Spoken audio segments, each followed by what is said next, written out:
Nelson's last day, or what the history books don't say. The enemy's ragged line in sight, I instruct my men to harness courage and verve, to hold their nerve and prepare for fight, not flight.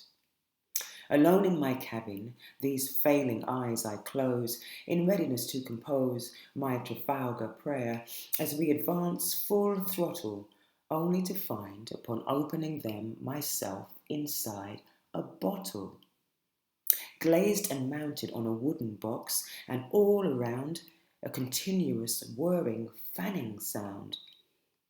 Thinking myself in the throes of a dream, I take to the upper deck, pinching my one good arm, and tell my crew that England expects, as we sail into peril and harm, every man to do his duty against the enemy line, and yet, in the melee of war, I am sorely distracted from mine.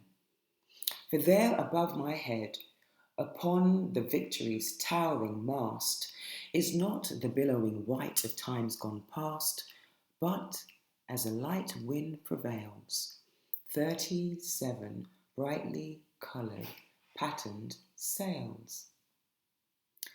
I give a signal here and there, as an admiral is expected to, rousing my men to surge forward and through. But I return to my reimagined flagship once more to ponder the manner of mind from which this sorcery has come, a magician's, I'm sure. Indeed, glancing overboard during the battle's commotion, I find not the tepid waters of Spain, but a solid, textured ocean. And as we advance upon Admiral Villeneuve, I think I am deranged, for everything is as it was, yet altogether changed. Then, through the dense gunfire, I spot a gentleman, dressed not in standard naval attire, but swathed in a certain sartorial elegance, his hairstyle perhaps of some cultural significance, seated in a chair, his gaze self-assured, playful, clear. Though my sight is now dim, I know at once it is him. And we speak of many things, this gentleman and I, as all around us bullets fly. We talk of creative authenticity, post-colonial hybridity, Indonesian hand-printed cloth and such, imitated, produced in mass by the Dutch, then sold across West Africa in vast quantities, becoming central to many African identities. We speak of 80 guns, of oak and brass, hardwood, canvas and twine, of a flagship's yellow and black hull, faithful to my own checker design.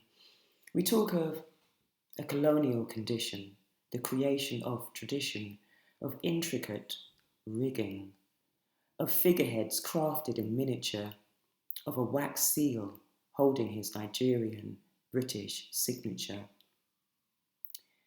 I mention the good old school. He tells me I'm a fool, tells me slavery was an abomination, stain on the very soul of a nation. We talk of the shadow of empire, an artist's need to inquire, and we share our battle scars.